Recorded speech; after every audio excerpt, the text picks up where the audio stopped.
Another episode here in your 20s. We have here the legendary beat maker, beat producer, executive at Five and Sky Studio. I'm a little dyslexic, a little slow, but no, we got Bodii here, who's actually, we were just chopping it up, half Mexican, half black, actually really cool, really iconic.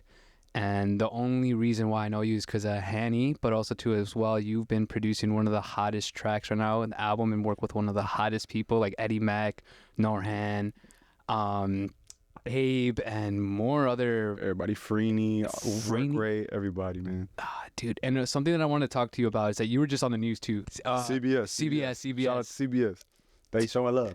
How did that start though? Like, how did you guys like arrive? How did they just knock on the door and be like, yo, we want to interview everyone? Man, so that was actually Hanny who put that together. I went to the Latinos for Pilsen event in Pilsen. Yeah. And he was there, so I got to chop it up with him there. And he like introduced us and everything. And so he was like, hey, like I would love for you to be a part of the interview, just because I'm not, like Muslim or Arabic or anything like that. So he kind of want like another perspective. And I've just been here literally the past month going hard for the cause, you feel me? So it's fire. It was a really dope experience, man. Were you like nervous when they just like knocked on the door and just like, yo, we want to interview you too, Bodii? Or nah, I'm not gonna lie. I like this stuff, like I do so much stuff in the background, I feel like, which is cool, you feel me? Like I love to play my role. But like I also like I know what I want to put forward too. So I was excited to have my moment, man, So I text my grandma, I was like, yo, Grammy, I'm gonna be on the news.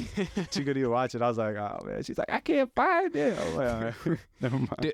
Also too, because like I came in here and you started making all these types of beats. Did you make all the beats on the soundtrack, like on the album, or? No, I actually don't have any production on this album. I just recorded everything. So I recorded and I did mixing for like 6 of the songs. Okay. But I've just been here like executive producing. So like helping with just like maintaining the studio vibes, help writing, helping like song structure and things like that. Kind of just being another brain to the project and everything. Okay, so I know you do part-time. You're at the hospital, right? Yes, at an animal hospital. And then you're here to like for the next 10 hours because you're working here all the time. He works here all the time. I'm here, every dude. day, con todo. Every day. I keep burping. But when you make these beats, does it get stressful just looking at the screen and trying to make that sound, perfecting the craft? Yeah, definitely. It's like it's a way you can get burnt out pretty easily. But I will say if you love what you do, you know what I'm saying, you don't get that burnt out. You kind of thug it out. So like it's some days where I come here, I make a bunch of bullshit, I make some garbage, I go home. I did what I was supposed to do though, like I wasn't just like fucking around. Like I tried. I might have learned something because I feel like in failure you still have lessons, kind of a thing. So it's like I'll come in here every day and sometimes I have sessions, sometimes I get paid, sometimes I'm just in here fucking around with my intern type shit, like it just depends. But like I'm here, I'm showing up every day, kind of a thing. So like I think that's one thing I take, just like showing up. So with you having like the love for the music and the love of making beats, when did it first start though? When did you fall in love with the craft? Man, I've always been like a super fan of music, bro. Like I was in the choir when I was younger. Not because I could sing, but just because I wanted to. I was like, Mom, please.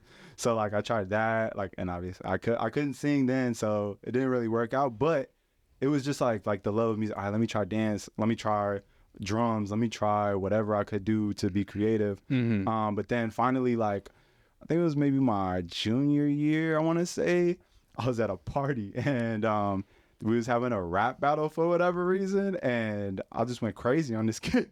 And they was like, yo, we got to get you in the studio. So I made a song, and then at my high school, they was like, yo, like, bro, you got to keep doing this, kind of a thing. So it started from there. That was where I really got my confidence. All right, be honest though. At any point, starting though, did anyone just hear you being like, yo, that's ass, that's not it? Man, like keep it real. And I'm gonna keep it 1,000, bro. Like I've had some songs that wasn't it, but like it was never. Nobody ever told me to stop. Nobody was ever like, okay, bro, you gotta be real with yourself. Which is, you know what I'm saying? Alhamdulillah, thank God, bro. Nobody did that shit, but I would have been sad as hell. But it's also at least a void too. It's like, damn, are people just lying to me?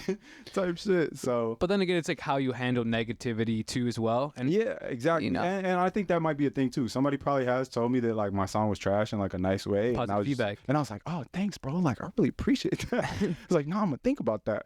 Like fuck you. Right. Exactly. But okay, so So you started doing that. People started hearing your music, and began actually being like, "Yo, like you have something cooking up." Yeah, that was me, the rapper, and I was just strictly rapping. Rapping. So what made you stop and go into beats? So to be honest, it got expensive, bro. Like I'm a very self-sufficient person. Like I don't like asking people for things. So like if I want to like learn how to do something, or if something's like a bothersome, I'm just gonna learn how to do it. You feel me? So like one of my homies, his name was Snow. He got me my job at Blaze when I was out at ISU for a couple years. Then I was asking him for some beats. Mind you, we both work at Blaze, both making like $9 an hour type shit. And back in the day, yeah, exactly. $9 an hour, bro. They could kill me. Oh, wait, how old are you before you started the story? I'm 28, man. 28. Y'all got me 2 years. Y'all got me for 2 years, and you're 20. But nah. So we worked the same job, and I'm like, bro, this beat hard. Like, let me get it. He's like, yeah, bro, I got you $50. I was like, $50, bro? Like, yeah, that's half my day worth. Yeah. What you mean? And then he's like, well, just learn how to do it yourself. And like, in the moment, like, it kind of sounds like an asshole thing, but it's like, nah, you're right. Like, hustle. Yeah, exactly. Like, learn how to make it yourself. Oh shit, what's that? That's Ableton. All right, boom, download Ableton type shit. So then I learned how to make beats from there. And then so I was learning how to make beats, and then I had dropped out of school, and I came home, got my studio spot. Like, yeah, it was crazy. Drop out of college, so ISU, right? You said? Yes. How long did you go there? 2 years, 3 years, or finished? So I went to ISU, the actual school, for 1 year. 1 year. And then I went to community college, shout out Heartland, out there for 2 years. But I don't got nothing to show for that shit. Okay. Yeah, that shit. Did you go to college because you felt obligated because of your parents, or because you wanted to? I wouldn't even say, probably, it's not from my parents, like, or I wanted to do it for them, but like I also was like, man, I could do this shit, like it felt like the right thing to do up until it wasn't, you know what I'm saying? But my homie Snow, who taught me how to make beats, he had dropped out like the semester before I did, and then he was coming up to visit one day, and then so he got into a really bad car accident and actually passed away. And so I was like, that was when I really hit me. It was like right before I was signing up for like my spring semester type shit. So it really hit me. I'm like, if that shit happened to me, I'm just gonna be this mediocre ass student out here at community college and wasting all this money. So I was like, that was like my wake up call. Like, all right, bro, go do what the fuck you want to do for real, bro. Like, so I just dropped out after that. I stayed a semester, just worked at Blaze Pizza. Didn't go to school for that semester. Save up a little bread. Came home, and hey, I everything worked out, bro. I'm not gonna lie. See, that's unheard of because you were 18 or 19 at that time. No, I was because I was like 3 years in, so I was probably like 21. Oh, you were 21. Yeah, when he passed away, I was 21. Okay. And he's the one that actually like put you on, like actually made you the grind. one that told me like do it yourself, and then showed me how to do it. Type shit, like really pushed me. It was I'm sorry for the loss too as well, but no, dude, that's incredible too. That made you keep going. So when you were at Blaze, at any point in time, first let me ask you this: were you in a relationship? Nah. In these years? Nah.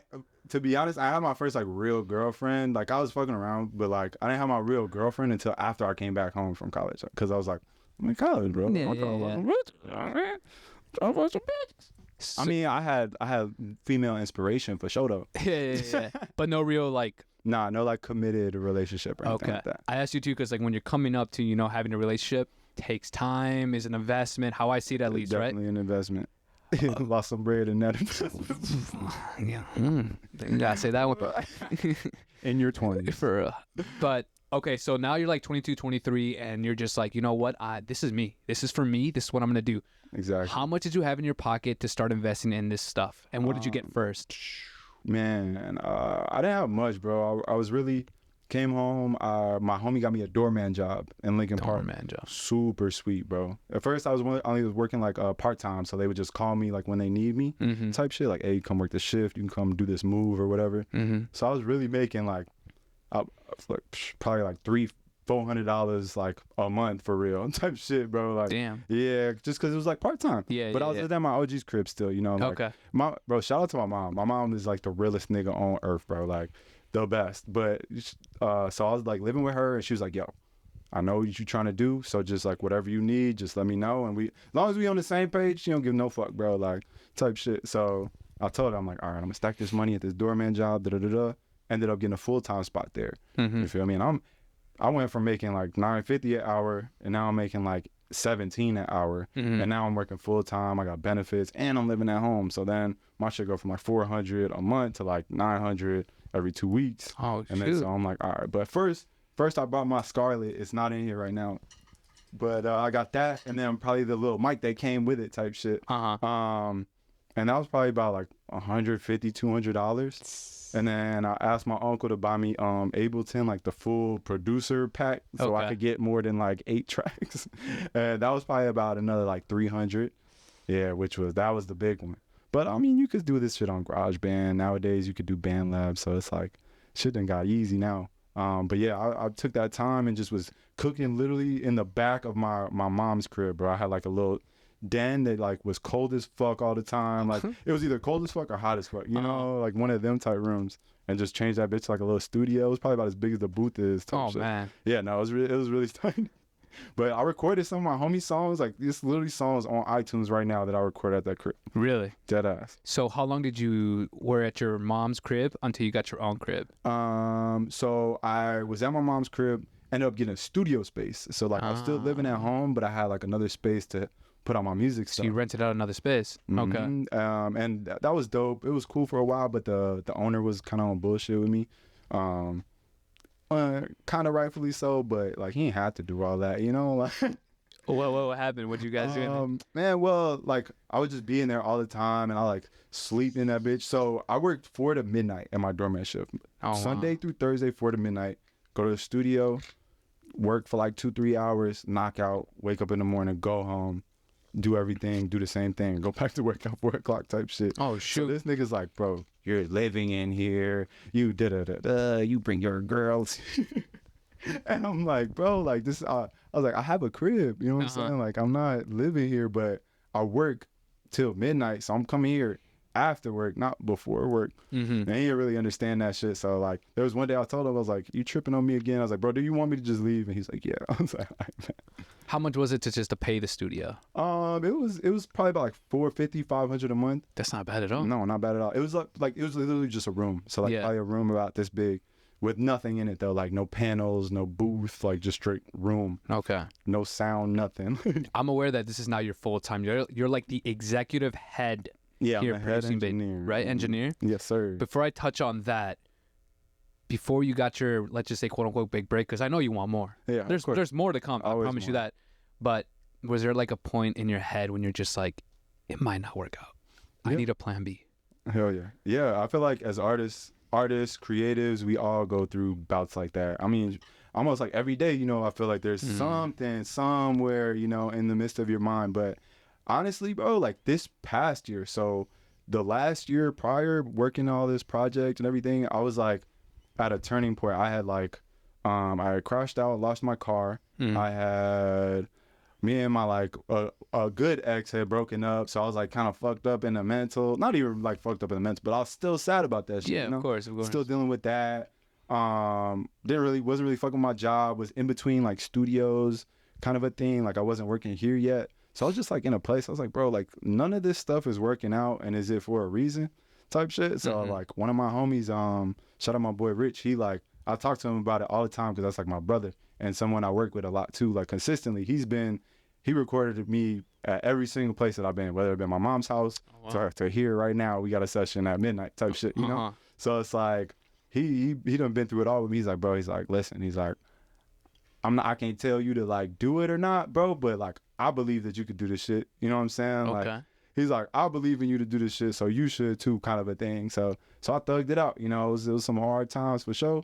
But then I started here in like September, and it's kind of just been up and up ever since. You know, but yeah, it's always hard times. You know, there's been prior times like that too. You feel me? But you got to thug that shit out. I only ask too because like when people start seeing you post on social media, not just you, just anyone in general, they're just like, all right, why him?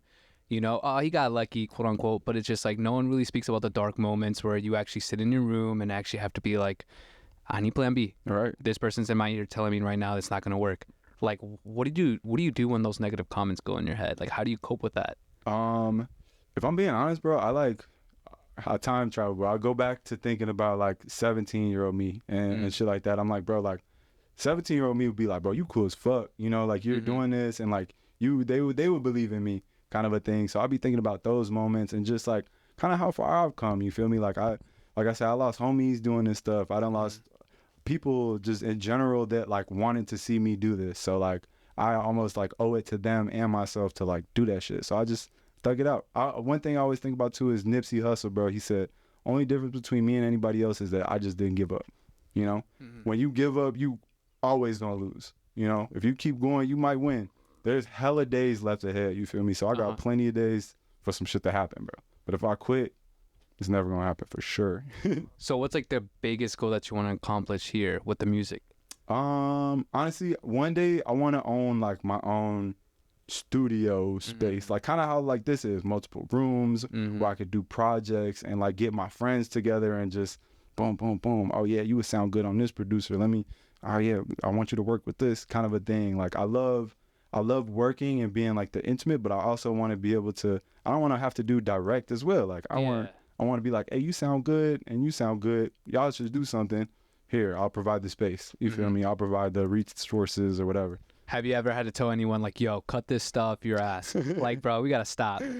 I have not. I'm a very nice guy. I'm not gonna lie. I'm very understanding. So like, but have you thought about it? Oh, definitely, definitely. You know what I'm saying? My close friends on Instagram is very funny.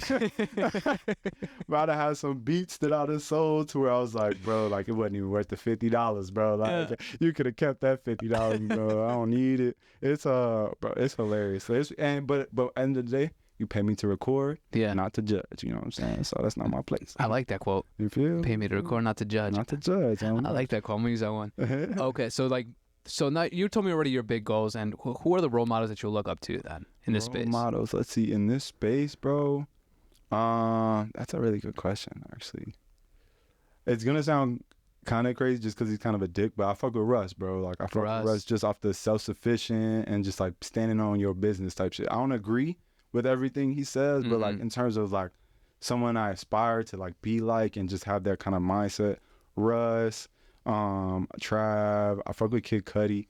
Even though I'm not gonna say I love Kid Cudi, I fuck with you, bro. I'm trying to think. Kanye, honestly, even though he's crazy, but just like in terms of like work, you know, and being able to stand on like producing, engineering, I know like all of it.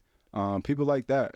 I'm trying to think, maybe like Dre, like Dr. Dre. Dr. Dre? Yeah, I fuck with Dr. Dre too. I actually, at ISU, I did a whole semester worth, like we had to pick one person and do like multiple media type projects on them. And that was my person. Dr. Dre? Yeah.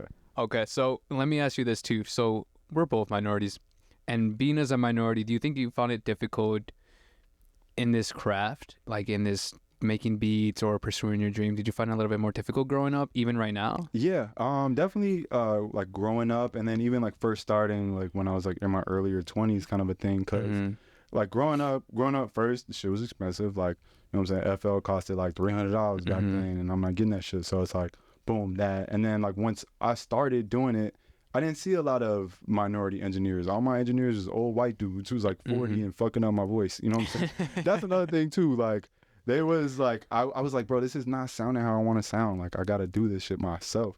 So it's just like, and then I realized, I was like, wait, now I can be that person. Like for people, like now my homies can come record with me and be like, hey, you can make the beat go woo woo woo, and I'll know what they mean, kind of a thing, you know. So that was probably like the best part for me, or like most enjoyable part for me, was like I get to be that, like, oh damn, like it's not some old white guy I'm recording with, it's like somebody who look like me or who understands, talk like me, kind of a thing. I like that. Yeah. So okay, so now we moved on to that. So who are one of the big names or big artists that you've had the privilege to work with in this booth? Let's see. I've worked with Joey Perp before. It was really cool. Joey Perp, yeah. I fuck with Perp, bro. He laid some crazy shit on my homie's beat. I done work with my boy Wanye. He his TikTok is Angry Reactions. Okay. He's dope. He's got a bunch of stuff coming soon. I mean, work great, bro. My boy Work great, Eddy. Norhan is so fun to work with, bro. I got some stuff that we're working with. I'm trying to think. That's probably about it, bro. I done like mix some other vocals like for features and stuff like that. But in terms of working personally, like those are probably like some of the bigger names that you like connected with. Yeah. So do you ever see yourself going back into the booth and being like, yo, I'm gonna spit some bars? Oh yeah, always. I mean, I'm still like actively in the booth. Like I love making music at the end of the day, you know. Like it's in me. So like it'll be times where we do sessions till 3 a.m. and I'll stay in this bitch till 8 just making songs. And because like that's how I keep up with my craft too. You feel me? Like trying, that's when I get to try stuff, you know, have fun with it.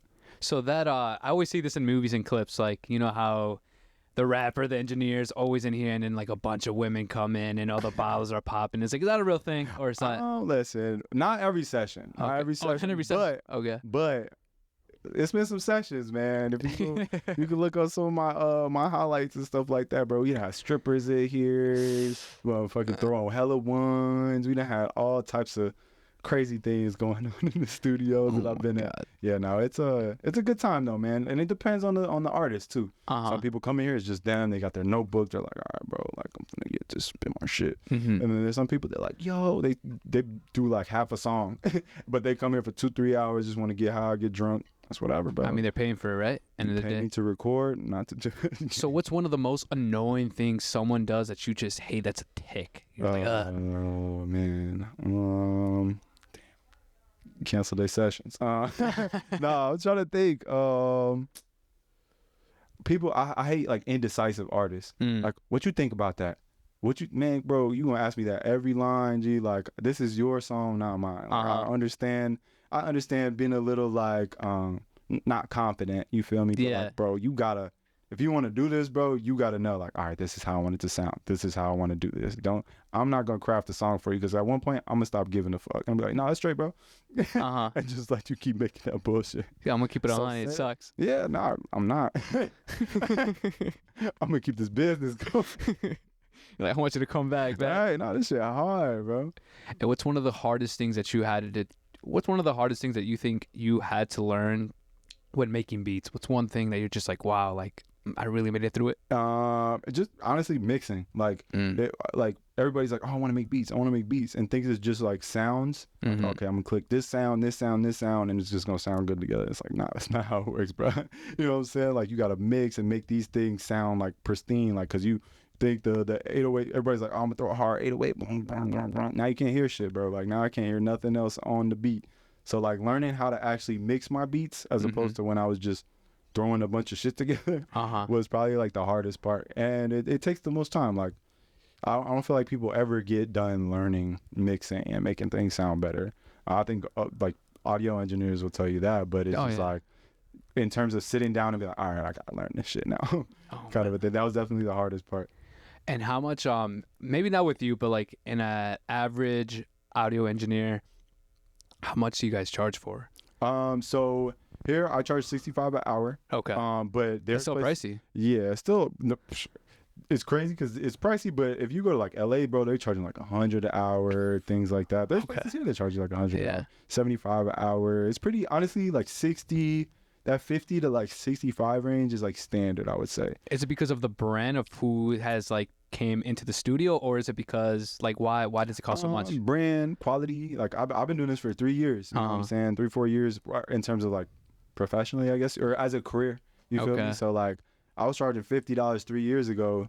Why would I charge $50 now? You know, kind of a thing. So it's like, you gonna pay me for my expertise, because it's not just the hours I'm in here with you. It's like the hours, the 40,000 hours or whatever I did with other people, kind of a thing. I mean, milk's getting expensive too, man. You gotta exactly. Plugin is expensive, bro. Pro Tools is a subscription now, bro. Come on, I gotta pay the bills. Hell yeah. And also, just like in terms of people, one thing I don't think people understand is like, I gotta get paid, but like rent gotta get paid too. You know what I'm saying? So you're not just paying me, like paying the studio, you're paying for this electricity, for this nice setup right here. Like it's all of that for the service. Yeah, exactly. How do you like conclude that you're just gonna up the price? Like, when do you decide, hey, I'm gonna do 75, 85, or 95? That's when it comes to like the caliber of like artists that I'm working with. You know, like that's when it's like I hit that boom, like upper echelon. Like, listen, I'm working with so and so, bro. So like, if you want to be up here with so and so, then you're gonna pay that price, kind of a thing. Like, I know people who go to other engineers or other studios or whatever just because so and so was there, and they pay that price because so and so was there. Okay. Whether the mix or quality or whatever, it doesn't matter, man.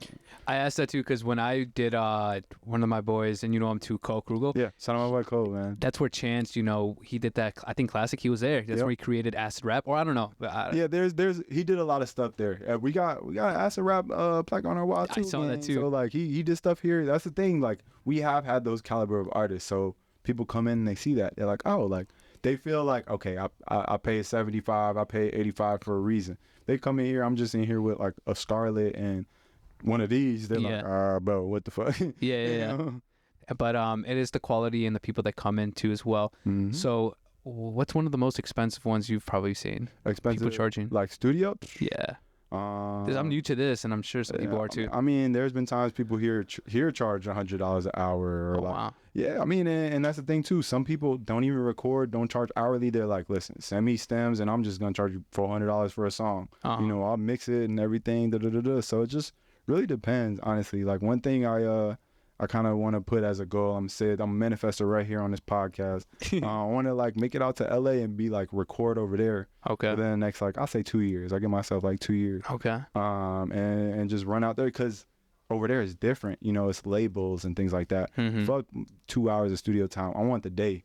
How much for the day? And then record it. And then like now I can give it to the A&R, or I'll give this to, you know, somebody else. Like it's different business. You know? One thing about Chicago, bro, nobody comes to Chicago to record. Mm-mm. People from Chicago don't even record in I feel Chicago. like people don't put people on here in Chicago, and we have one of the best and the greatest of all time, I want to say. Yeah. No, it's I hate having that conversation that like people hating on each other in Chicago, but it's a real thing. And but I just mean in terms of like when you go to record, you want to go somewhere fun, somewhere warm, where there's bitches and the scene. And so you're going to LA. You're going to New York, you might go to Miami or Atlanta or something like that, you know. But that's like, the thing, though. You wouldn't want to turn for this profession. You wouldn't want to be the person to bring it to Chicago because you just said no one does it in Chicago. Definitely. And that's what I'm saying. I'm like, give myself like 2 years, you feel me, to try that shit. But like, hey, I could go to LA, I could grab a couple clients and be like, all right, boom, we going back to Chicago, kind of a thing. That is true. And then in the wintertime, we're going to go back to LA because it'd be cold as fuck. Because Chicago has one of the most creative people, I think, in the music industry. I'll say creative scenes, bro. We have so many creatives. Yeah, Kanye. I mean, even like Thelonious. He was just on stage with fucking Madonna, bro. Like, really? I didn't know that. It was so crazy at the United Center judging a Vogue contest. Like, bro, what the hell? He has an art exhibit in like Paris right now. Like, fucking Virgil, R.I.P., bro. Like, damn. Yeah, bro. We have so much like just dope creatives here, bro. So speaking on that, I don't know if you want to touch on it. Why do you think we're so segregated as, you know, artists not working with together, putting people on? Because I also too, I think it was Polo G that was not suing but telling, I think, Metro Boomin about a beat like a year ago or two. I saw on Instagram. No, I think I remember what you're talking about. Yeah. But in terms of that, bro, like I think just Chicago's like we kind of got the shit under the stick, to be honest. You feel me? Like I said, those cities like LA and New York, like New York is it's like Chicago but it busier, you know what I'm saying? Because they have actual business there, you know. There's labels, there's corporations and stuff. In Chicago we have just a lot of stuff, like it's just a bunch of that, but there's no real like infrastructure. I mean, even down to like politics and stuff like that, like it's just all fucked up in Chicago. So we just like, I think that bleeds into the industry and the scenes, like the music scenes and the art scenes and whatever other dance scenes and stuff like that, to where we feel so competitive and we just have to be cold. That's what I like call it. Like we're just a cold city. Like, yeah, I'm kind of just like, I'm in mode, bro. Like I'm in grind mode. I don't give a fuck about what you got going on, kind of a thing. And it's like, you're not wrong, but at the same time, we don't have to do it like this, kind of a thing. Because, you know, at the end of the day, yeah, like we got to do what we got to do. But that's all. If that's all that we know, like nobody's ever tried doing shit. So it's just like, I don't know. Because we have like one of the great, we have Cole Bennett. Yeah. You know, bringing everyone here together, you know? Yeah, I think he's doing a good job. It's actually funny. So I used to work at my newspaper when I was in community college, and I did an interview with Cole. Oh, nice. Like years back, though. This was like when he was just shooting for Famous Dex and stuff like that. You're his age, right? 28? Yeah, exactly. So he's probably like, still at the Paul. Yeah, exactly. We were still like the same age. Yeah, I was probably like 20, 21 type shit. Oh, well, yeah. Dang, okay. Bro, super, like, first Lyrical Lemonade, like, I'm sending out free stickers, DM me your address type shit. Like, yeah, but, like, I just saw what he was doing. He did a documentary called Chirac. Yeah, bro, and it was, like he was just talking about the violence going on in Chicago, but, like, from our perspective, not, like, the news or, like, Vice or some shit. Like, it was, like, real artists and stuff like that from the city. So, like, I interviewed him about that. And, honestly, he's just been one of those people to, like, continually try to bring that Chicago, like even like Summer Smash, bro. But yeah, he brought all the best ones over here. Exactly, and he brings consistently too. You know, like I'm not gonna sit here and say like I'm a fan of everybody at Summer Smash, but like he provides for those fans. You know, he provides for that scene and that crowd. So like you gotta big ups to him. So who are one of the artists in Chicago that you would want to work with? That's crazy. You can say top 3 too. Top it's 3. Hard. I'm gonna say obviously Kanye. Let's see, Kanye. Honestly, I want to do more work with Perp, bro. Perp is super fire. Okay. Yeah, I really want to like work some more with Perp. I'm trying to think outside the box, honestly. But nah, I'm gonna say Keith, bro. I want to Chief Keef. Yeah, Chief. He's not allowed here in Chicago anymore, right? I don't believe so. I have no idea, honestly. But he lives more in LA. I was gonna say, yeah, it's not gonna be here most likely. It has to be in LA. Yes, it probably will be. But I definitely want to do some stuff with him, bro. He's probably one of my favorite artists, like in general. Just like the growth of him, but like also not changing at all.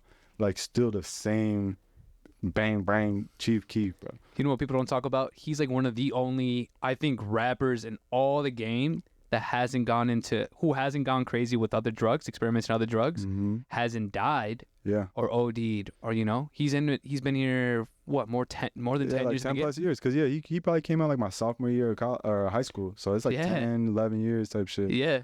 So he's been doing it, bro, and like everybody, that's the funny part too, is like because when he first came out, like this dumb kid, look at him, he's doing all this and that, and he's one of the people who lasted the whole time. You know what I'm saying? He's the godfather of this, the godfather of drill music. Everybody knows, bro. He was 16, right? When he dropped, what's that tape called? 300? Nah. The album, Finally Rich. Oh, Finally Rich, yeah. He was 16, right? When he dropped that? The masterpiece? I believe so. Yeah, because I was, 17. He's probably... Because he's your age, I think, 28, 29, huh? I think he's a year younger than me. So he's 27. Might be, yeah. But yeah, he was probably like 16, 17, bro. Finally, I'm balling. All this that shit on the way to basketball games and shit, bro. That's just hilarious. No, Keef's a goat, though. Keef's is a goat. He really is, man. I think he does get enough credit, but at the same time, I keep giving him enough credit. The fuck? Keep doing what you're doing, Mr. Keef. Oh, my God. Okay. Mr. Cozart. So what are some next cool plans that you're going to be, working with? Who are some cool people you're looking forward to right now? Man, right now, so we're finishing up the project with Eddy Mack and them, and probably, honestly, this project like helped motivate me to I want to do something on my own, like executive produce my own project. Like I'll probably make a couple beats here and there, but like get some beats from like the homies, you feel me, and just get artists in here, probably have like a song or two myself, and just like put that out, kind of a thing. And honestly just keep growing. I love like the feeling of that project. And even I know you guys saw like the studio being filled, like everybody here all the time. Like it just felt good to be like busy. It's a family. It really is a family, like and working with everybody. Like I want to keep that environment and keep that going over here. So that's really my main goal, bro. Like I'll be taking shit day by day. So like I just have like big broad dreams and like just keep doing it. Well, you're a hustler, Bodii. I can tell you that just by talking to you. I did say we're gonna keep this for 30 to 45, and it's 35 right now, Bodii. True.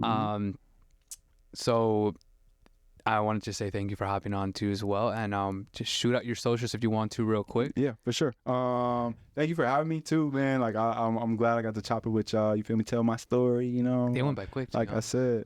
Yeah, like I said, people, I'll be in the background a lot, and so like it's nice to just be able to chop it. But yeah, I'm Bodii. On all socials, it's just Bodii Z, just BODHIZ. And that's literally on everything, bro. TikTok, Xbox, nigga, everything type shit. But yeah, appreciate y'all for having me, bro. Go check out my music. Go check out the project we got working. Dead ass. You gotta keep it. You gotta keep it everything universal, bro. Exactly. Somebody's like, bro, I think I just seen Bodii on there. Yeah, that's me, bro. It's the same as the IG. But yeah, man, go check out my stuff. Just stay in tune, bro. I do all types of cool shit. Maybe we're gonna drop the Eddy Max pod, and then we have another one coming out too as well. So do stay tuned with that, and yeah, boys. All right. Yeah, peace.